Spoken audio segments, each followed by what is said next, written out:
Thank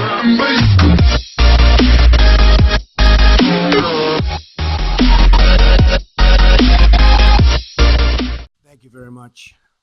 I wanted to begin by mentioning that the nominee for Secretary of the Department of Labor will be Mr. Alex Acosta. He has a law degree from Harvard Law School. He's a great student, former clerk for Justice Samuel Alito, and he has had a tremendous career. He's a member and has been a member of the National Labor Relations Board and has been through Senate confirmation 3 times, confirmed, did very, very well. And so Alex, I've wished him the best. We just spoke, and he's going to be, I think he'll be a tremendous Secretary of Labor. And also, as you probably heard just a little while ago, Mick Mulvaney, former congressman, has just been approved, weeks late, I have to say that, weeks late, Office of Management and Budget. And he will be, I think, a fantastic addition. Paul Singer just left. As you know, Paul was very much involved with the anti-Trump, or as they say, never Trump. And Paul just left, and he's given us his total support. And it's all about unification. We're unifying the party, and hopefully we're going to be able to unify the country. It's very important to me. I've been talking about that for a long time, but it's very, very important to me. So I want to thank Paul Singer for being here and for coming up to the office. He was a very strong opponent, and now he's a very strong ally, and I appreciate that. I think I'll say a few words, and then we'll take some questions. And I had this time, we've been negotiating a lot of different transactions to save money on contracts that were terrible, including airplane contracts that were out of control and late and terrible, just absolutely catastrophic in terms of what was happening. And we've done some really good work. We're very proud of that. And then right after that, you prepare yourselves. We'll do some questions, unless you have no questions. That's always a possibility. I'm here today to update the American people on the incredible progress that has been made in the last 4 weeks since my inauguration. We have made incredible progress. I don't think there's ever been a president elected who in this short period of time has done what we've done. A new Rasmussen poll, in fact, because the people get it. Much of the media doesn't get it. They actually get it, but they don't write it. Let's put it that way. But a new Rasmussen poll just came out just a very short while ago, and it has our approval rating at 55% and going up. The stock market has hit record numbers, as you know, and there has been a tremendous surge of optimism in the business world, which is, to me, means something much different than it used to. It used to mean, oh, that's good. Now it means that's good for jobs. Very different. Plants and factories are already starting to move back into the United States, and big league, Ford, General Motors, so many of them. I'm making this presentation directly to the American people with the media present, which is an honor to have you. This morning, because many of our nation's reporters and folks will not tell you the truth and will not treat the wonderful people of our country with the respect that they deserve. And I hope going forward we can be a little bit different and maybe get along a little bit better if that's possible. Maybe it's not, and that's okay too. Unfortunately, much of the media in Washington, D.C., along with New York, Los Angeles in particular, speaks not for the people, but for the special interests and for those profiting off a very, very obviously broken system. The press has become so dishonest that if we don't talk about it, we are doing a tremendous disservice to the American people. Tremendous disservice. We have to talk about it to find out what's going on, because the press honestly is out of control. The level of dishonesty is out of control. I ran for president to represent the citizens of our country. I am here to change the broken system so it serves their families and their communities well. I am talking and really talking on this very entrenched power structure. And what we're doing is we're talking about the power structure. We're talking about its entrenchment. As a result, the media is going through what they have to go through to oftentimes distort, not all the time, and some of the media is fantastic, I have to say. They're honest and fantastic. But much of it is not. The distortion, and we'll talk about it, you'll be able to ask me questions about it. But we're not going to let it happen, because I'm here again to take my message straight to the people. As you know, our administration inherited many problems across government and across the economy. To be honest, I inherited a mess. It's a mess. At home and abroad, a mess. Jobs are pouring out of the country. You see what's going on with all of the companies leaving our country, going to Mexico and other places. Low pay, low wages, mass instability overseas, no matter where you look. The Middle East, a disaster. North Korea, we'll take care of it, folks. We're going to take care of it all. I just want to let you know, I inherited a mess. Beginning on day one, our administration went to work to tackle these challenges. On foreign affairs, we've already begun enormously productive talks with many foreign leaders, much of it you've covered, to move forward towards stability, security, and peace in the most troubled regions of the world, which there are many. We have had great conversations with the United Kingdom and meetings, Israel, Mexico, Japan, China, and Canada. Really, really productive conversations. I would say far more productive than you would understand. We've even developed a new council with Canada to promote women's business leaders and entrepreneurs. Very important to me, very important to my daughter Ivanka. I have directed our defense community, headed by our great general, now Secretary Mattis. He's over there now, working very hard, to submit a plan for the defeat of ISIS, a group that celebrates the murder and torture of innocent people in large sections of the world. It used to be a small group, now it's in large sections of the world. They've spread like cancer. ISIS has spread like cancer. Another mess I inherited. And we have imposed new sanctions on the nation of Iran, who's totally taken advantage of our previous administration. And they're the world's top sponsor of terrorism. And we're not going to stop until that problem is properly solved. And it's not properly solved now. It's one of the worst agreements I've ever seen drawn by anybody. I've ordered plans to begin for the massive rebuilding of the United States military. I've had great support from the Senate. I've had great support from Congress generally. We've pursued this rebuilding in the hopes that we will never have to use this military.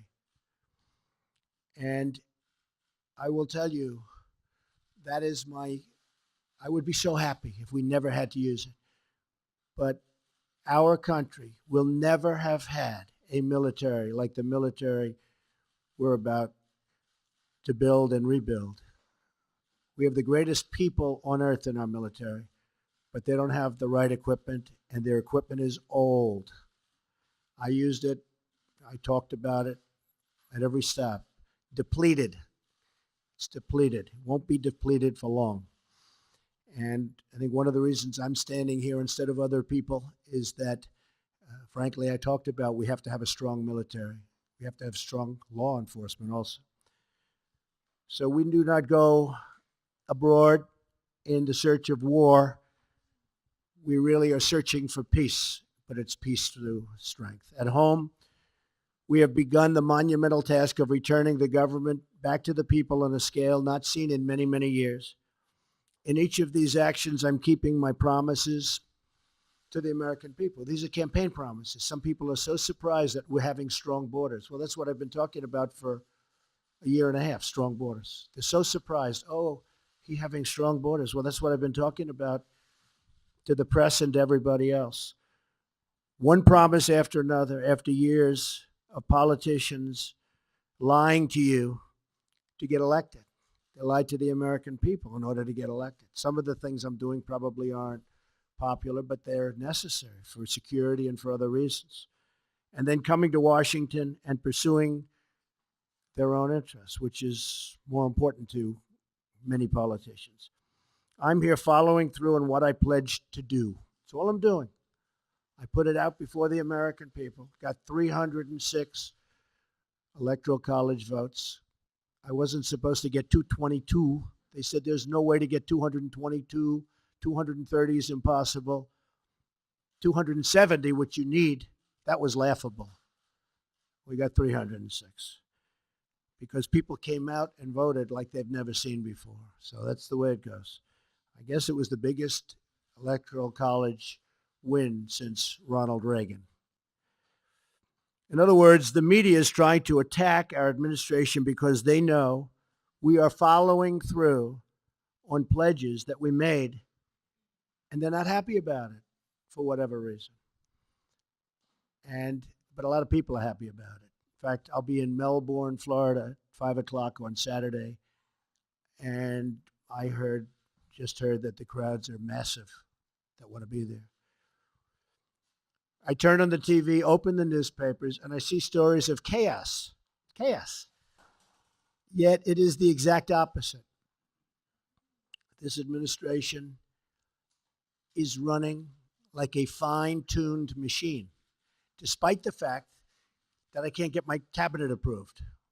And they're outstanding people, like Senator Dan Coates, who's there, one of the most respected men in the Senate. He can't get approved. How do you not approve him? He's been a colleague, highly respected, brilliant guy, great guy. Everybody knows it. We're waiting for approval. So we have a wonderful group of people that's working very hard, that's being very much misrepresented about, and we can't let that happen. So if the Democrats all you have to do is look at where they are right now. The only thing they can do is delay because they've screwed things up royally, believe me. Let me list to you some of the things that we've done in just a short period of time. I just got here. I got here with no cabinet. Again, each of these actions is a promise I made to the American people. So we'll go over just some of them, and we have a lot happening next week and in the weeks coming. We've withdrawn from the job-killing disaster known as Trans-Pacific Partnership. We're going to make trade deals, but we're going to have one-on-one deals, bilateral. We're going to have one-on-one deals. We've directed the elimination of regulations that undermine manufacturing and called for expedited approval of the permits needed for America and American infrastructure. And that means plant, equipment, roads, bridges, factories. People take 10, 15, 20 years to get disapproved for a factory. They go in for a permit. It's many, many years. And then at the end of the process, they spend tens of millions of dollars on nonsense. And at the end of the process, they get rejected. Now, they may be rejected with me, but it's going to be a quick rejection. Not going to take years. But mostly, it's going to be an acceptance. We want plants built, and we want factories built, and we want the jobs. We don't want the jobs going to other countries. We've imposed a hiring freeze on non-essential federal workers. We've imposed a temporary moratorium on new federal regulations. We've issued a game-changing new rule that says for each one new regulation, 2 old regulations must be eliminated. Makes sense. Nobody's ever seen regulations like we have. You go to other countries and you look at industries they have and you say, let me see your regulations. And they're a fraction, just a tiny fraction of what we have. And I want regulations because I want safety, I want all environmental situations to be taken properly care of. It's very important to me. But you don't need 4 or 5 or 6 regulations to take care of the same thing. We've stood up for the men and women of law enforcement, directing federal agencies to ensure they are protected from crimes of violence. We've directed the creation of a task force for reducing violent crime in America, including the horrendous situation, take a look at Chicago and others, taking place right now in our inner cities. Horrible. We've ordered the Department of Homeland Security and Justice to coordinate on a plan to destroy criminal cartels coming into the United States with drugs. We're becoming a drug-infested nation. Drugs are becoming cheaper than candy bars. We're not going to let it happen any longer. We've undertaken the most substantial border security measures in a generation to keep our nation and our tax dollars safe, and are now in the process of beginning to build a promised wall on the southern border. Met with General, now Secretary Kelly, yesterday, and we're starting that process. And the wall is going to be a great wall, and it's going to be a wall negotiated by me. The price is going to come down just like it has on everything else I've negotiated for the government. And we're going to have a wall that works. We're not going to have a wall like they have now, which is either non-existent or a joke. We've ordered a crackdown on sanctuary cities that refuse to comply with federal law and that harbor criminal aliens, and we've ordered an end to the policy of catch and release on the border. No more release. No matter who you are, release. We've begun a nationwide effort to remove criminal aliens, gang members, drug dealers, and others who pose a threat to public safety. We are saving American lives every single day. The court system has not made it easy for us. And are even creating a new office in Homeland Security dedicated to the forgotten American victims of illegal immigrant violence, of which there are many. We've taken decisive action to keep radical Islamic terrorists out of our country. Though parts of our necessary and constitutional actions were blocked by a judge's, in my opinion, incorrect and unsafe ruling, our administration is working night and day to keep you safe, including reporters safe, and is vigorously defending this lawful order. I will not back down from defending our country. I got elected on defense of our country. And I keep my campaign promises. And our citizens will be very happy when they see the result. They already are, I can tell you that. Extreme vetting will be put in place, and it already is in place in many places. In fact, we had to go quicker than we thought because of the bad decision we received from a circuit that has been overturned at a record number. I've heard 80%. I find that hard to believe. That's just a number I heard, that they're overturned 80% of the time. I think that circuit is in chaos, and that circuit is frankly in turmoil. But we are appealing that, and we are going further. We're issuing a new executive action next week that will comprehensively protect our country. So we'll be going along the one path and hopefully winning that. At the same time, we will be issuing a new and very comprehensive order to protect our people. And that'll be done sometime next week, toward the beginning or middle at the latest part. We've also taken steps to begin construction of the Keystone Pipeline and Dakota Access Pipelines, thousands and thousands of jobs, and put new Buy American measures in place to require American steel for American pipelines. In other words, they build a pipeline in this country, and we use the powers of government to make that pipeline happen. We want them to use American steel. And they're willing to do that, but nobody ever asked before I came along. Even this order was drawn, and they didn't say that. And I'm reading the order, I'm saying, why aren't we using American steel? And they said, that's a good idea. We put it in. To drain the swamp of corruption in Washington, D.C., I've started by imposing a 5-year lobbying ban on White House officials and a lifetime ban on lobbying for a foreign government. We've begun preparing to repeal and replace Obamacare. Obamacare is a disaster, folks. It's a disaster. You can say, oh, Obamacare.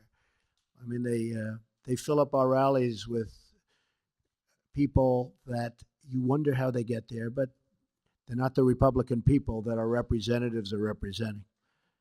So we've begun preparing to repeal and replace Obamacare and are deep in the midst of negotiations on a very historic tax reform to bring our jobs back, to bring our jobs back to this country. Big league.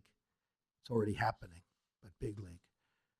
I've also worked to install a cabinet over the delays and obstruction of Senate Democrats. You've seen what they've done over the last long number of years. That will be one of the great cabinets ever assembled in American history. You look at Rex Tillerson, is out there negotiating right now. General Mattis, I mentioned before, General Kelly. We have great people. Mick is with us now. We have great people. Among their responsibilities will be ending the bleeding of jobs from our country and negotiating fair trade deals for our citizens. Now look, fair trade, not free, fair. If a country is taking advantage of us, we're not going to let that happen anymore. Now, every country takes advantage of us, almost. I may be able to find a couple that don't, but for the most part, that would be a very tough job for me to do. Jobs have already started to surge. Since my election, Ford announced it will abandon its plans to build a new factory in Mexico and will instead invest $700 million in Michigan, creating many, many jobs. Fiat Chrysler announced it will invest $1 billion in Ohio and Michigan, creating 2,000 new American jobs. They were with me a week ago. You know, you were here. General Motors likewise committed to invest billions of dollars in its American manufacturing operation, keeping many jobs here that were going to leave. And if I didn't get elected, believe me, they would have left. And these jobs and these things that I'm announcing would never have come here. Intel just announced that it will move ahead with a new plant in Arizona that probably was never going to move ahead with. And that will result in at least 10,000 American jobs. Walmart announced it will create 10,000 jobs in the United States just this year because of our various plans and initiatives. There'll be many, many more, many more. These are a few that we're naming. Other countries have been taking advantage of us for decades, decades and decades and decades, folks. And we're not going to let that happen anymore. Not going to let it happen. And one more thing, I have kept my promise to the American people by nominating a justice of the United States Supreme Court, Judge Neil Gorsuch, who is from my list of 20 and who will be a true defender of our laws and our Constitution. Highly respected. Should get the votes from the Democrats. You may not see that, but he'll get there one way or the other. But he should get there the old-fashioned way, and he should get those votes. This last month has represented an unprecedented degree of action on behalf of the great citizens of our country. Again, I say it, there has never been a presidency that's done so much in such a short period of time. And we haven't even started the big work yet. That starts early next week. Some very big things are going to be announced next week. So we're just getting started. We will be giving a speech, as I said, in Melbourne, Florida at 5 p.m. I hope to see you there. And with that, I just say, God bless America, and let's take some questions. Mara, go ahead. You were cut off pretty violently at our last news conference. Mike Flynn is a fine person, and I asked for his resignation. He respectfully gave it. He is a man who, there was a certain amount of information given to Vice President Pence, who's with us today, and I was not happy with the way that information was given. He didn't have to do that because what he did wasn't wrong. What he did in terms of the information he saw, what was wrong was the way that other people, including yourselves in this room, were given that information. Because that was classified information. It was given illegally. That's the real problem. And you can talk all you want about Russia, which was all a fake news fabricated deal to try and make up for the loss of the Democrats, and the press plays right into it. In fact, I saw a couple of the people that were supposedly involved with all of this. They know nothing about it. They weren't in Russia. They never made a phone call to Russia. They never received a phone call. It's all fake news. It's all fake news.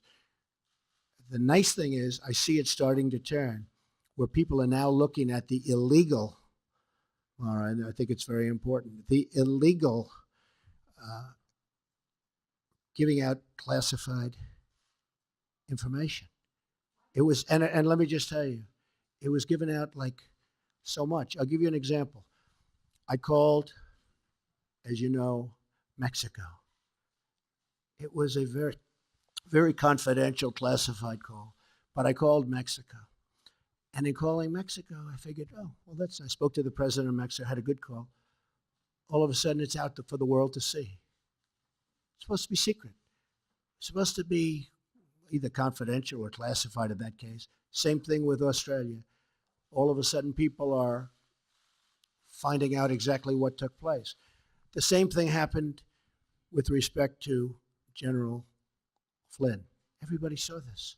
And I'm saying, the first thing I thought of when I heard about it is, how does the press get this information that's classified? How do they do it? You know why? Because it's an illegal process, and the press should be ashamed of themselves. But more importantly, the people that gave out the information to the press should be ashamed of themselves. Really ashamed. Yes, go ahead. Because when I looked at the information, I said, I don't think he did anything wrong. If anything, he did something right. He was coming into office. He looked at the information. He said, that's fine. That's what they're supposed to do. They're supposed to be, and he didn't just call Russia. He called and spoke to both ways. I think there were 30 some odd countries. He's doing the job. You know, he was just doing his job. The thing is, he didn't tell our vice president properly, and then he said he didn't remember. So either way, it wasn't very satisfactory to me. And I have somebody that I think will be outstanding for the position. And that also helps, I think, in the making of my decision. But he didn't tell the Vice President of the United States the facts, and then he didn't remember. And that just wasn't acceptable to me. Yes.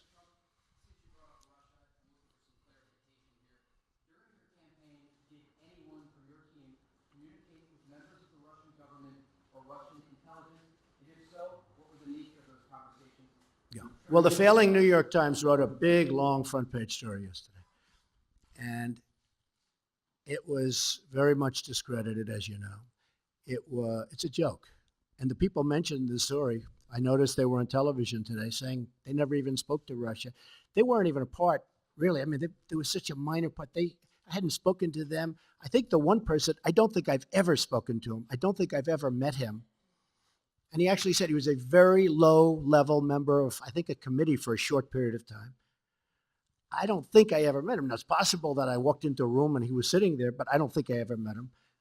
I didn't talk to him ever, and he thought it was a joke. The other person said he never spoke to Russia, never received a call, look at his phone records, et cetera, et cetera. And the other person, people knew that he represented various countries, but I don't think he represented Russia, but knew that he represented various countries. That's what he does. I mean, people know that. That's Mr. Manafort, who's, by the way, respected man. He's a respected man. But I think he represented the Ukraine government or somebody. But people knew that. Everybody knew that. So these people, and he said that he has absolutely nothing to do and never has with Russia. And he said that very forcefully. I saw his statement. He said it very forcefully. Most of the papers don't print it because that's not good for their stories. So the three people that they talked about all totally deny it. And I can tell you, speaking for myself, I own nothing in Russia. I have no loans in Russia. I don't have any deals in Russia. President Putin called me up very nicely to congratulate me on the win of the election. He then called me up extremely nicely to congratulate me on the inauguration, which was terrific. But so did many other leaders, almost all other leaders from almost all other countries. So that's the extent. Russia is fake news. This is fake news put out by the media. The real news is the fact that people, probably from the Obama administration, because they're there, because we have our new people going in place right now. As you know, Mike Pompeo is now taking control of the CIA. James Comey at FBI. Dan Coates is waiting to be approved. I mean, he is a senator and a highly respected one, and he's still waiting to be approved. But our new people are going in. And just while you're at it, because you mentioned this, Wall Street Journal did a story today that was almost as disgraceful as the failing New York Times' story yesterday. And it talked about, you saw it front page. So, Director of National Intelligence just put out, acting, a statement. Any suggestion that the United States intelligence community, this was just given to us, is withholding information and not providing the best possible intelligence to the president and his national security team is not true. So they took this front page story out of the Wall Street Journal, top, and they just wrote the story that it's not true. And I'll tell you something, I'll be honest, because I sort of enjoy this back and forth, and I guess I have all my life, but I've never seen more dishonest media than, frankly, the political media. I thought the financial media was much better, much more honest. But I will say that I never get phone calls from the media. How do they write a story like that in the Wall Street Journal without asking me? Or how do they write a story in the New York Times, put it on front page? That was like the story they wrote about the women and me. Front page, big, massive story. And it was nasty. And then they called, they said, we never said that. We like Mr. Trump. They called up my office. We like Mr. Trump. We never said that. And it was they totally misrepresented those very wonderful women, I have to tell you, totally misrepresented. I said, give us a retraction. They never gave us a retraction. And frankly, I then went on to other things.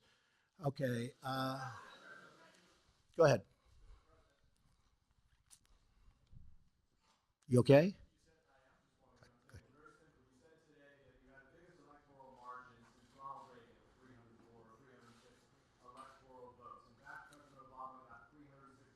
Well, I'm talking about Republican. Yeah. Yeah.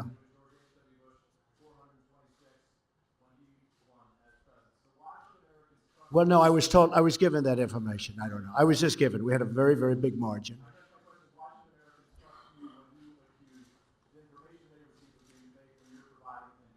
Well, I don't know. I was given that information.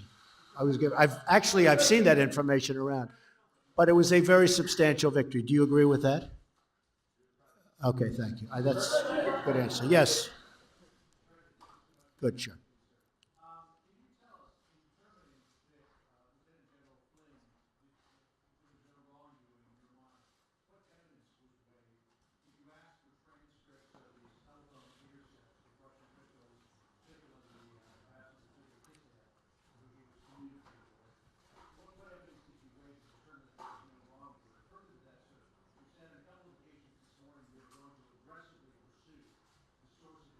We are.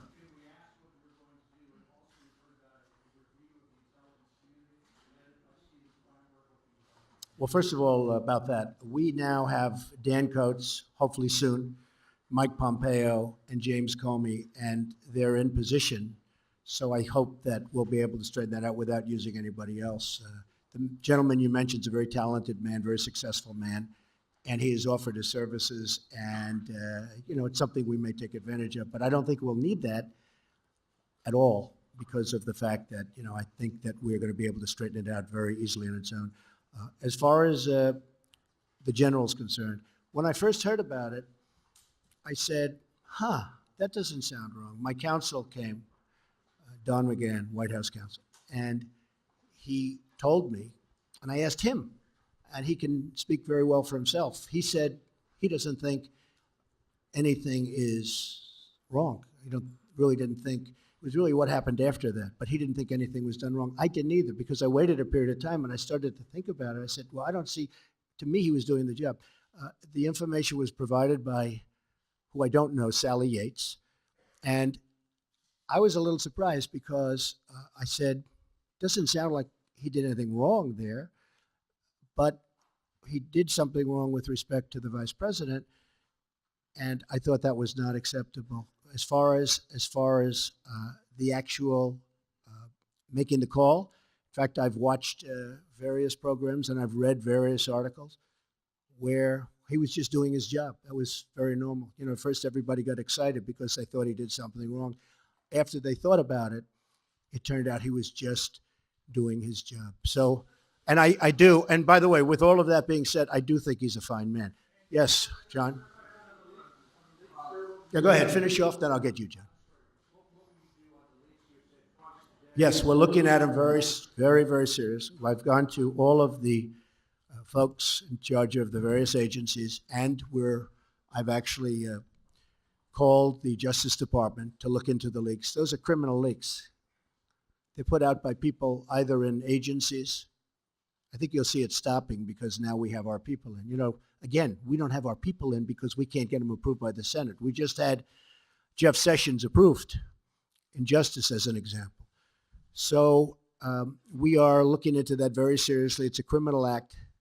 You know what I say? When I was called out on Mexico, I was shocked because all this equipment, all this incredible phone equipment. When I was called out on Mexico, I was really, really surprised.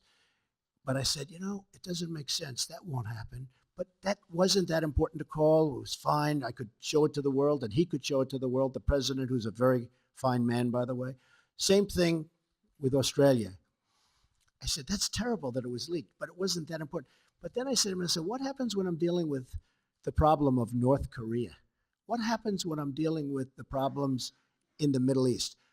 Are you folks going to be reporting all of that very, very confidential information, very important, very, you know, I mean, at the highest level? Are you going to be reporting about that too?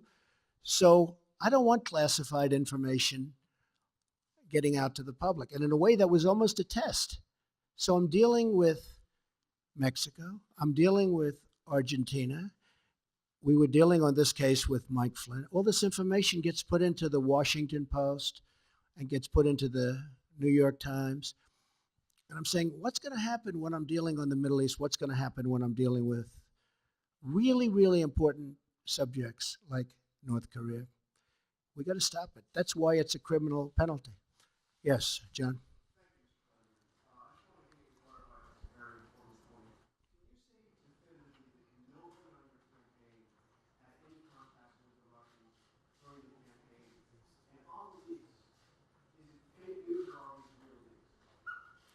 Well, the leaks are real. You're the one that wrote about them and reported them. I mean, the leaks are real. You know what they said. You saw it. And the leaks are absolutely real. The news is fake because so much of the news is fake. So one thing that I felt it was very important to do, and I hope we can correct it, because there's nobody I have more respect for, well, maybe a little bit, but than reporters, than good reporters. It's very important to me, and especially in this position. It's very important. I don't mind bad stories.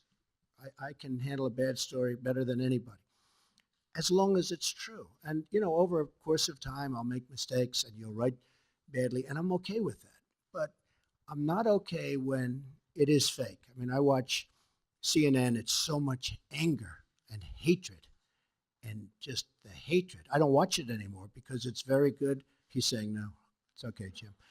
It's okay, Jim, you'll have your chance. But I watch others too. You're not the only one, so don't feel badly. But I think it should be straight. I think it would be frankly more interesting. I know how good everybody's ratings are right now, but I think that'd actually be better. People, I mean, you have a lower approval rate than Congress. I think that's right. I don't know, Peter, is that one right? Because, you know, I think they have I heard lower than Congress. But honestly, the public would appreciate it. I'd appreciate it. Again, I don't mind bad stories when it's true. But we have an administration where the Democrats are making it very difficult. I think we're setting a record or close to a record in the time of approval of a cabinet. I mean, the numbers are crazy. When I'm looking, some of them had approved immediately. I'm going forever. And I still have a lot of people that we're waiting for. And that's all they're doing is delaying. And you look at Schumer and the mess that he's got over there, and they have nothing going. The only thing they can do is delay. And, you know, I think they'd be better served by approving and making sure that they're happy and everybody's good.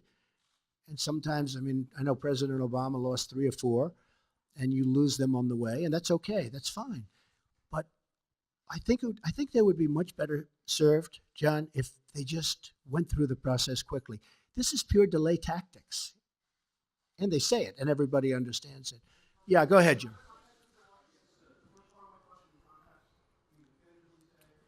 Well, I had nothing to do with it. I have nothing to do with Russia. I told you, I have no deals there. I have no anything. Now, when WikiLeaks, which I had nothing to do with, comes out and happens to give, they're not giving classified information. They're giving stuff, what was said in an office about Hillary cheating on the debates, which, by the way, nobody mentions. Nobody mentions that Hillary received the questions to the debates. Can you imagine, seriously, can you imagine if I received the questions?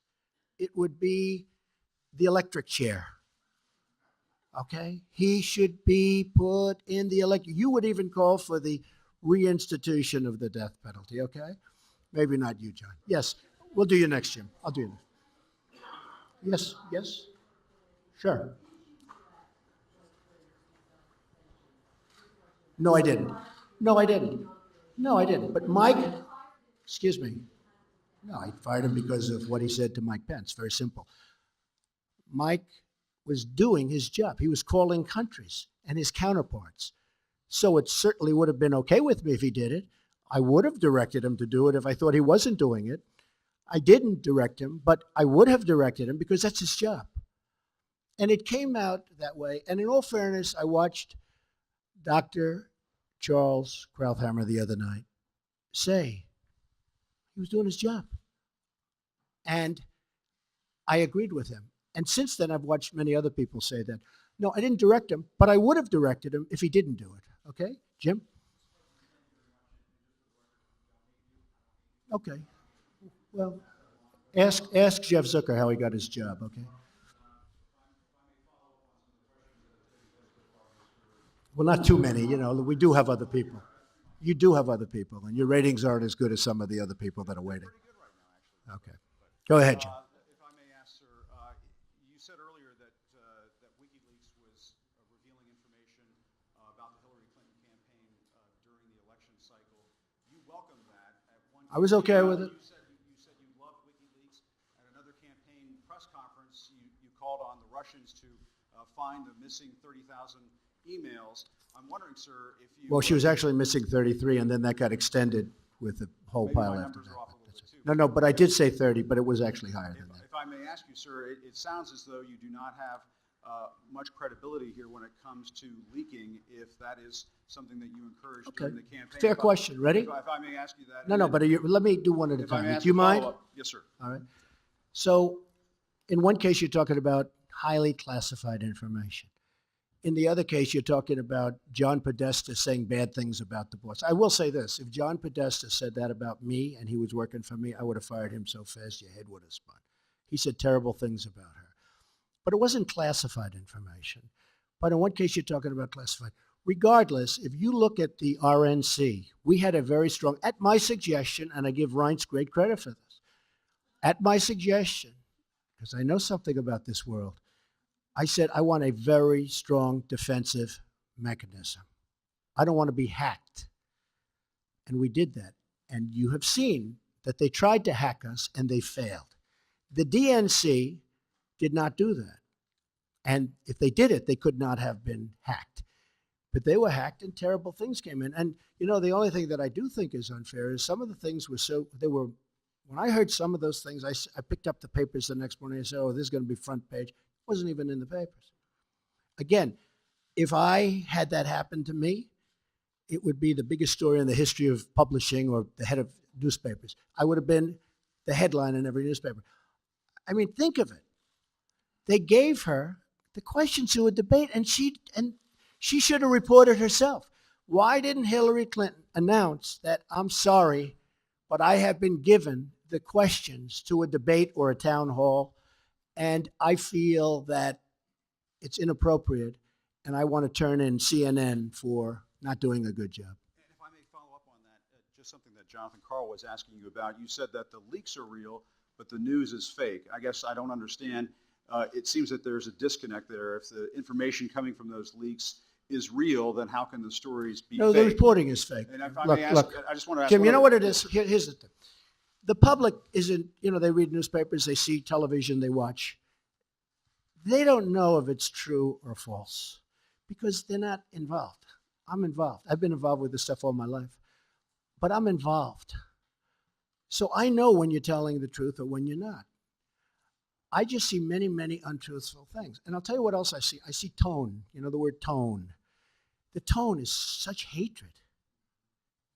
I'm really not a bad person, by the way. No, but the tone is such, I do get good ratings, you have to admit that. The tone is such hatred. I watched this morning a couple of the network, and I have to say, Fox and Friends in the morning, they're very honorable people. They're very, not because they're good, because they hit me also when I do something wrong, but they have the most honest morning show. That's all I can say. It's the most honest. But the tone, Jim, if you look, the hatred, sometimes somebody gets, well, you look at your show that goes on at 10 o'clock in the evening. You just take a look at that show. That is a constant hit. The panel is almost always exclusive anti-Trump.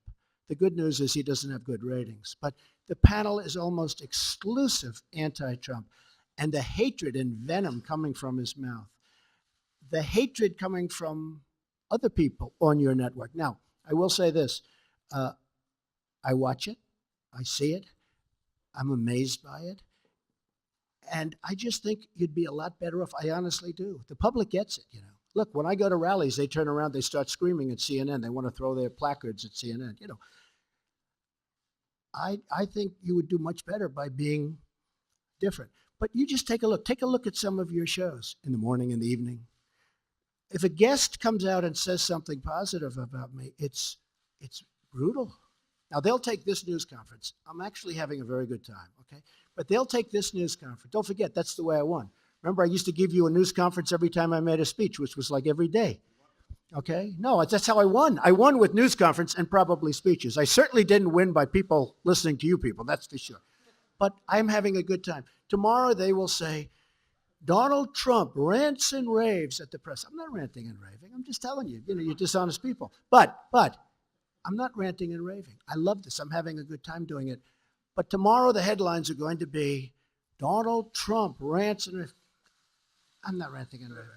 Go ahead. Just one more follow-up. Should I let him have a little bit more? What do you think, Peter? Peter, should I let him have a little bit more? Sit down. Sit down. Just because of the attack of fake news and attacking our network, I just want to ask you, sir. I'm changing it from fake news, though. Doesn't that undermine? Very fake news. I know, but aren't you? Go ahead. Real news, Mr. President. Real news. And you're not related to our new. I am not related, sir. No. I do like the sound of Secretary Acosta, I must say. I looked at that name. I said, wait a minute. Is there any relation there? Alex Acosta. I'm sure you checked that out, sir. No, I checked it. They said, no, sir. I said, do me a favor. Go back and check the family tree. Okay. But aren't you concerned, sir, that you are undermining the people's faith in the First Amendment, freedom of the press in this country, when you call stories you don't like fake news? Why not just say it's a story I don't like? I do that. Call it fake news. No, you're undermining confidence in our news media. Here's the thing. Isn't that important? I understand what and you're right about that, except this. See, I know when I should get good and when I should get bad. And sometimes I'll say, wow, that's going to be a great story. And I'll get killed. I know what's good and bad. I'd be a pretty good reporter, not as good as you. But I know what's good. I know what's bad. And when they change it and make it really bad, something that should be positive, sometimes something that should be very positive, they'll make okay. They'll even make it negative. So I understand it. So because I'm there, I know what was said, I know who's saying it, I'm there. So it's very important to me. Look, I want to see an honest press. When I started off today by saying that it's so important to the public to get an honest press. The public doesn't believe you people anymore. Now, maybe I had something to do with that. I don't know. But they don't believe you. If you were straight and really told it like it is, as Howard Cosell used to say, right? Of course, he had some questions also. But if you were straight, I would be your biggest booster. I would be your biggest fan in the world, including bad stories about me. But if you go, as an example, your CNN, I mean, it's story after story after story is bad. I won. I won. And the other thing, chaos. There's zero chaos. We are running, this is a fine-tuned machine. And Reince happens to be doing a good job, but half of his job is putting out lies by the press. You know, I said to him yesterday, this whole Russia scam that you guys are building so that you don't talk about the real subject, which is illegal leaks. But I watched him yesterday working so hard to try and get that story proper. And I'm saying, here's my chief of staff, a really good guy, did a phenomenal job at RNC. I mean, he won the election, right? Won the presidency. We got some senators. We got some all over the country. You take a look. He's done a great job. And I said to myself, and I said to somebody that was in there, I said, you take a look at Reince. He's working so hard just putting out fires that are fake fires. I mean, they're fake. They're not true. And isn't that a shame? Because he'd rather be working on health care. He'd rather be working on tax reform, Jim. I mean that. I would be your biggest fan in the world if you treated me right. Now, I sort of understand there's a certain bias, maybe by Jeff or somebody, whatever reason. And I understand that. But you've got to be at least a little bit fair. And that's why the public sees it. They see it. They see it's not fair. You take a look at some of your shows and you see the bias and the hatred. And the public is smart. They understand it. Okay, yeah, go ahead. Go ahead.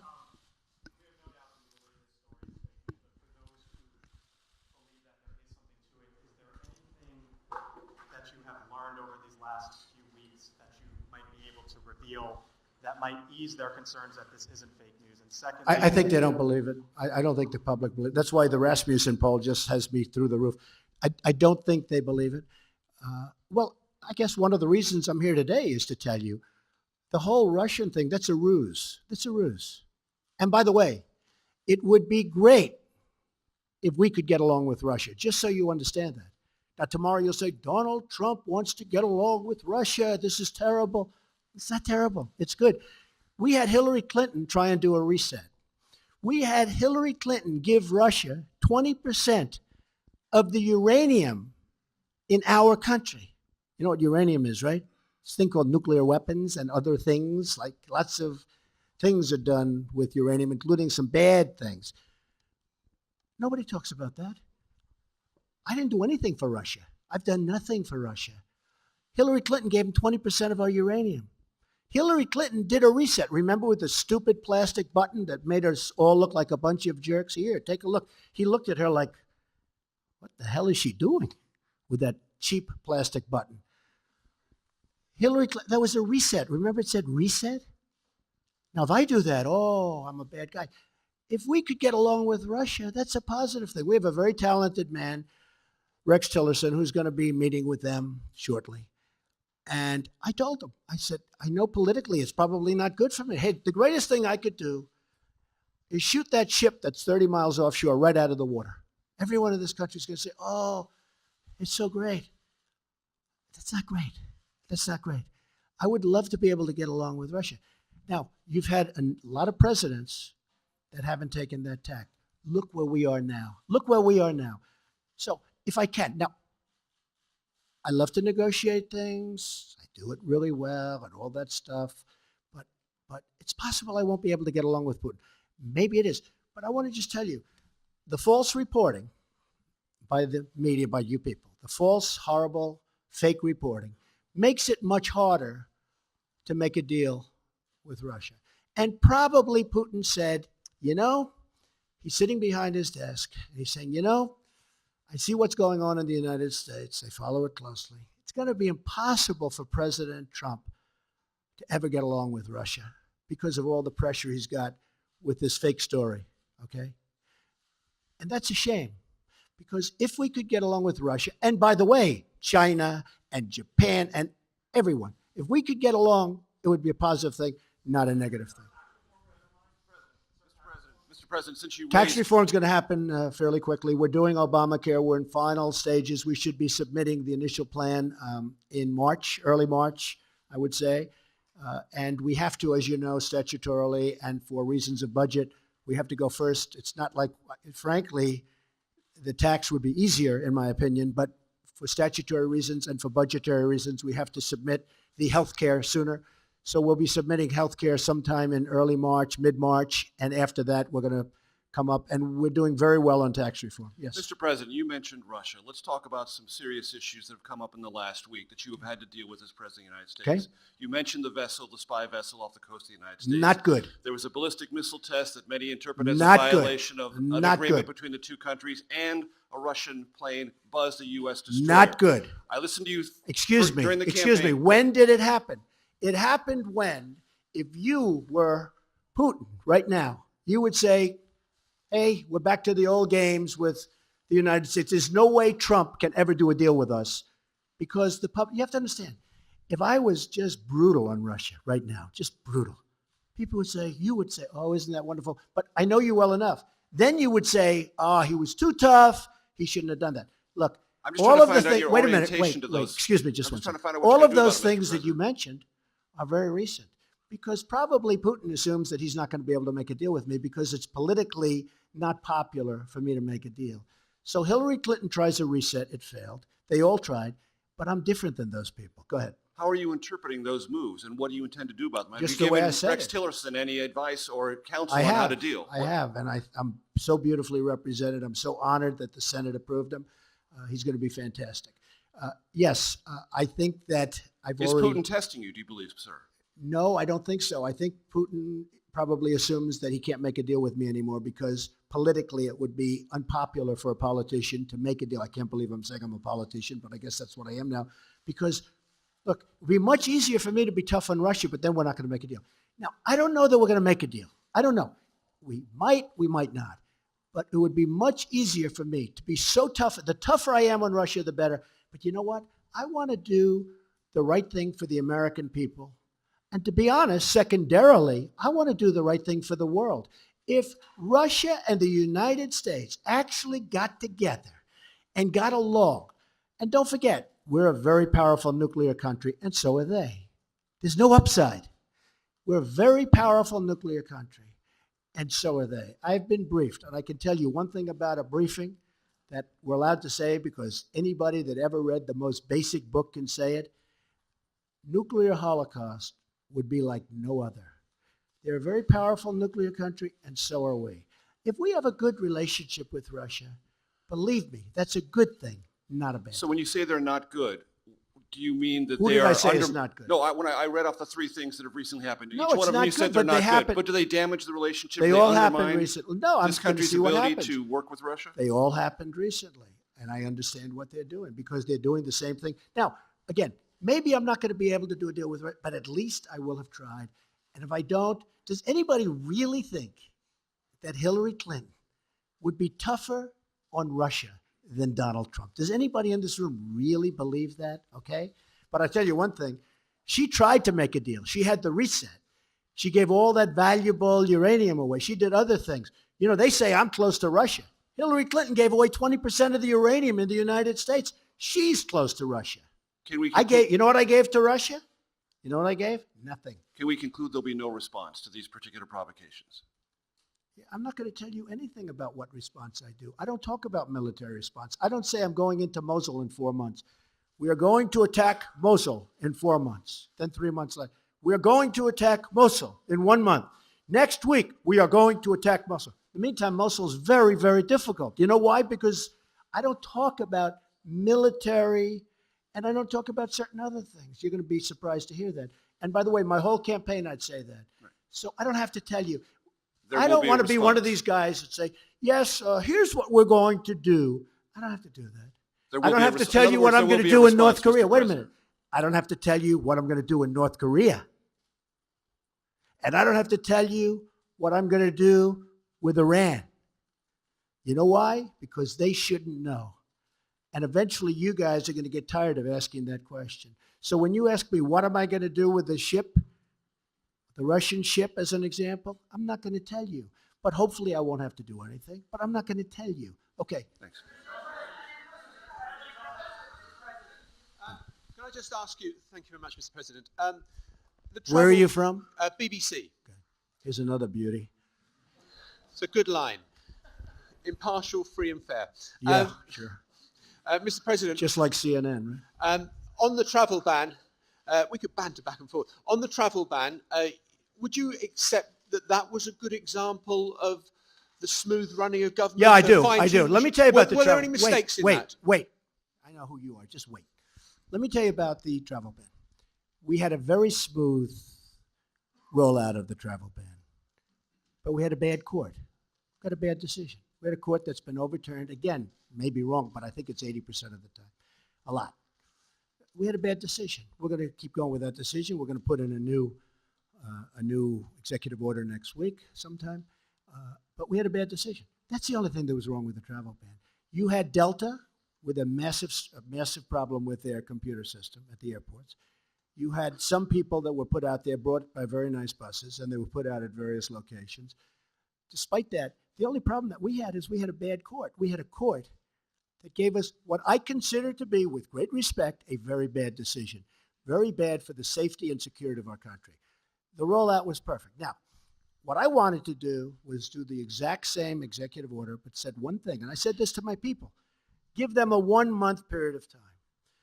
But General Kelly, now Secretary Kelly, said, if you do that, all these people will come in a month, the bad ones. You do agree there are bad people out there, right? They're not everybody that's like you. You have some bad people out there. So Kelly said, you can't do that. And he was right. As soon as he said it, I said, wow, never thought of it. I said, how about 1 week? He said, no good. You got to do it immediately, because if you do it immediately, they don't have time to come in. Now, nobody ever reports that.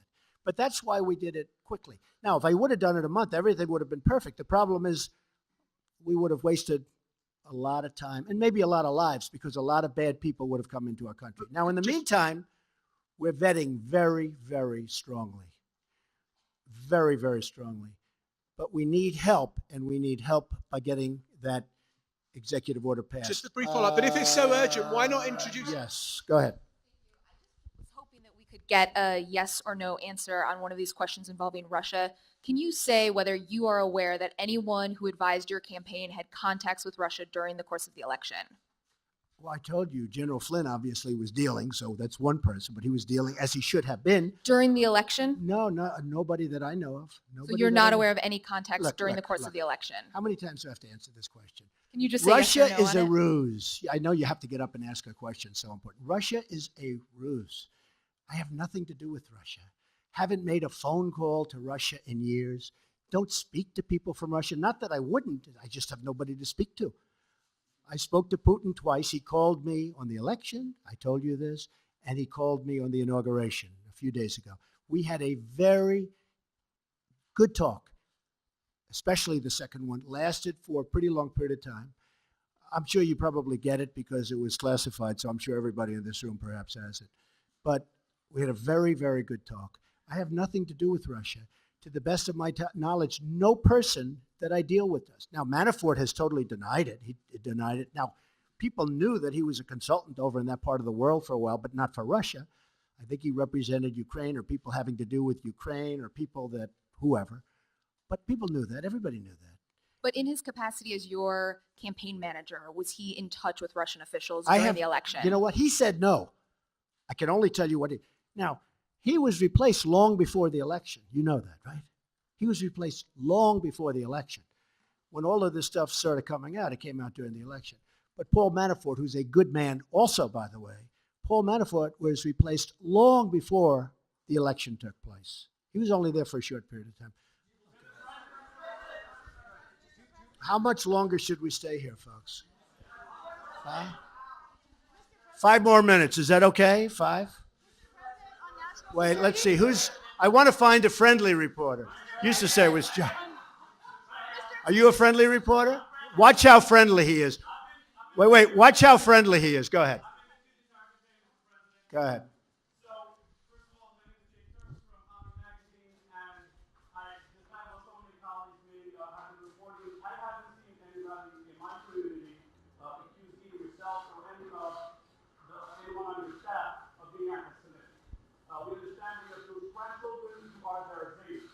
Thank you. However, what we are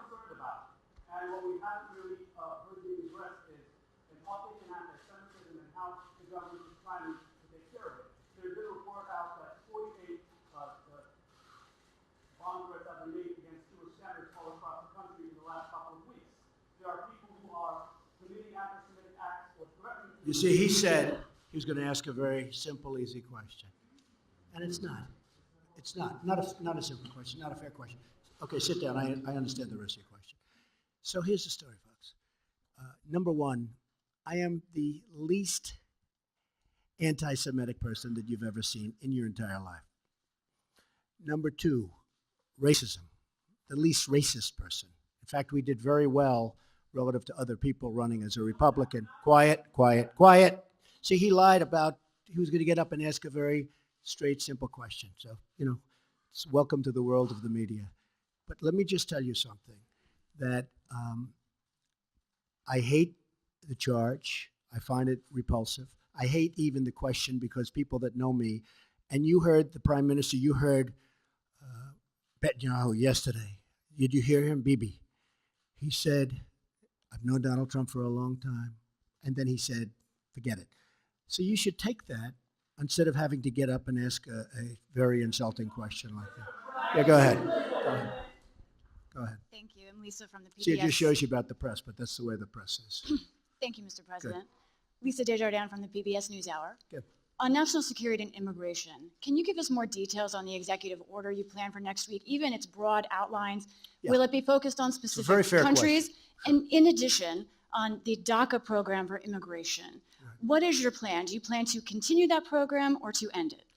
We're going to show great heart. DACA is a very, very difficult subject for me. I will tell you. To me, it's one of the most difficult subjects I have because you have these incredible kids, in many cases, not in all cases. In some of the cases, they're having DACA and they're gang members and they're drug dealers too. But you have some absolutely incredible kids. I would say mostly. They were brought here in such a way. It's a very, very tough subject. We are going to deal with DACA with heart. I have to deal with a lot of politicians, don't forget. And I have to convince them that what I'm saying is right. And I appreciate your understanding on that. But the DACA situation is a very difficult thing for me because, I love these kids. I love kids. I have kids and grandkids. And I find it very, very hard doing what the law says exactly to do. And the law is rough. I'm not talking about new laws. I'm talking the existing law is very rough. It's very, very rough. As far as the new order is going to be very much tailored to what I consider to be a very bad decision, but we can tailor the order to that decision and get just about everything, in some ways more, but we're tailoring it now to the decision. We have some of the best lawyers in the country working on it. And the new executive order is being tailored to the decision we got down from the court. Okay?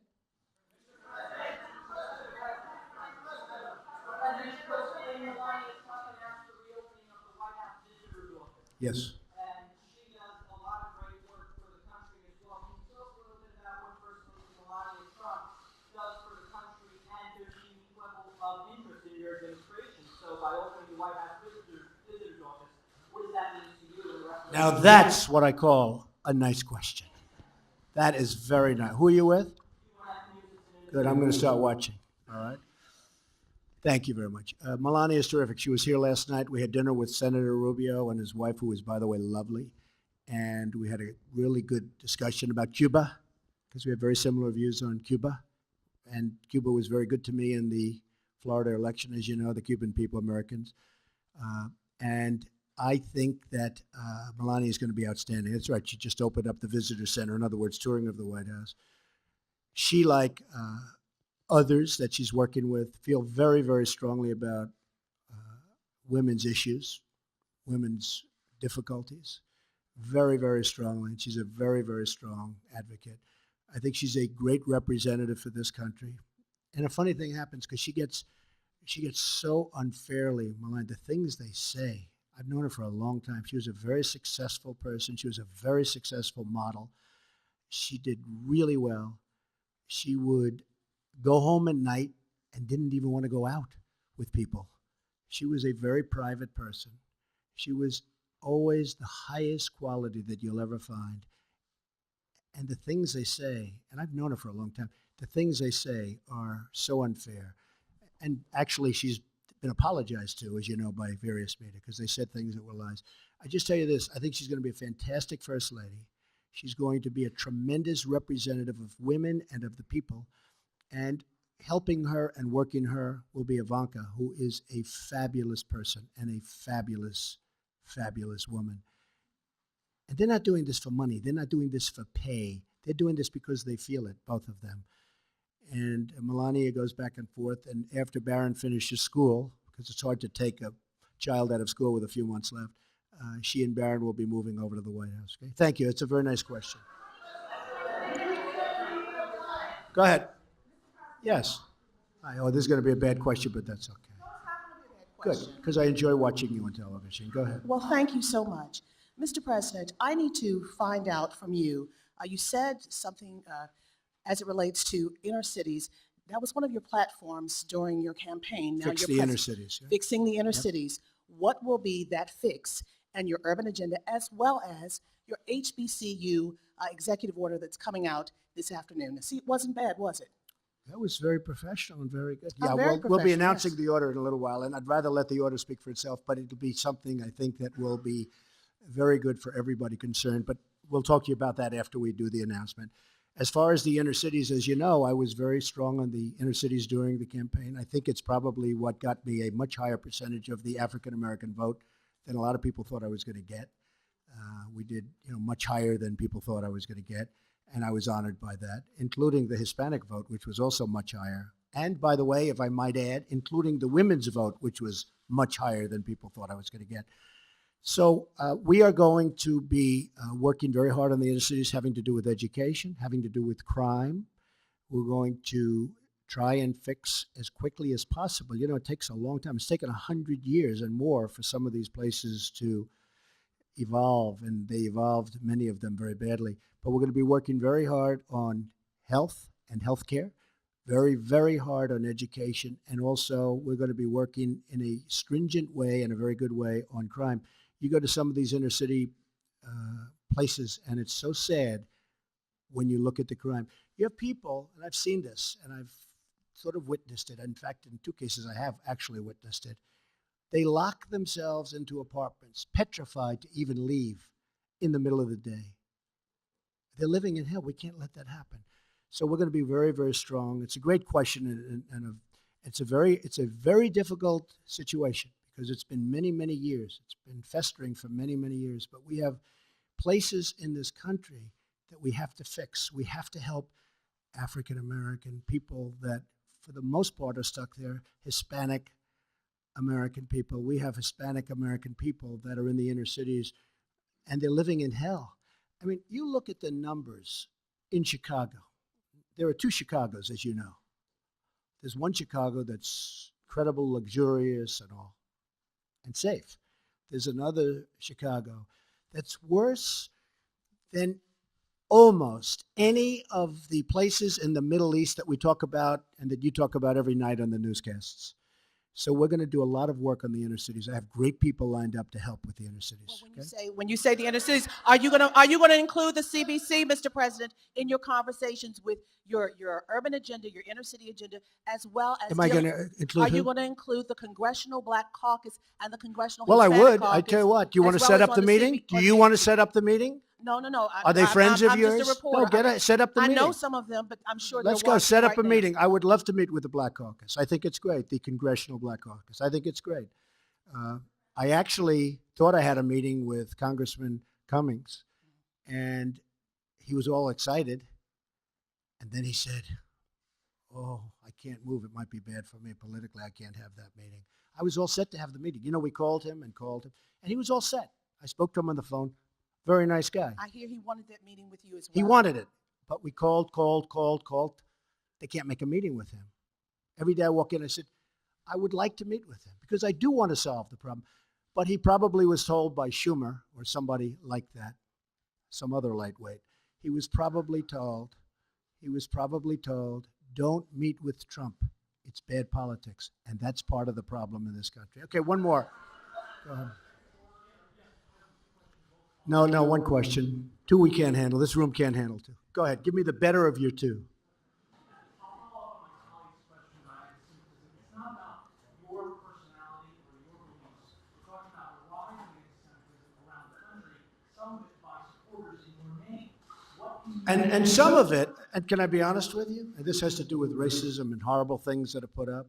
Some of it written by our opponents. You do know that. Do you understand that? You don't think anybody would do a thing like that. Some of the signs you'll see are not put up by the people that love or like Donald Trump. They're put up by the other side. And you think it's like playing it straight? No. But you have some of those signs, and some of that anger is caused by the other side. They'll do signs and they'll do drawings that are inappropriate. It won't be my people. It will be the people on the other side to anger people like you. Okay. Go ahead. Go ahead.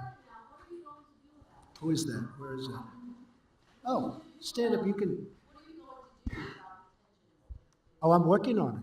No, I'm working on it very hard. No, no. Look, hey, just so you understand, we had a totally divided country for 8 years, and long before that, in all fairness to President Obama, long before President Obama, we have had a very divided. I didn't come along and divide this country. This country was seriously divided before I got here. We're going to work on it very hard. One of the questions that was asked, I thought was a very good question, was about the inner cities. I mean, that's part of it. But we're going to work on education. We're going to work on we're going to try and stop the crime. We have great law enforcement officials. We're going to try and stop crime. We're not going to try and stop, we're going to stop crime. But it's very important to me. But this isn't Donald Trump that divided a nation. We went 8 years with President Obama, and we went many years before President Obama. We lived in a divided nation. And I am going to try. I will do everything within my power to fix that. I want to thank everybody very much. It's a great honor to be with you. Thank you. Thank you very much. Thanks. We'll do it later.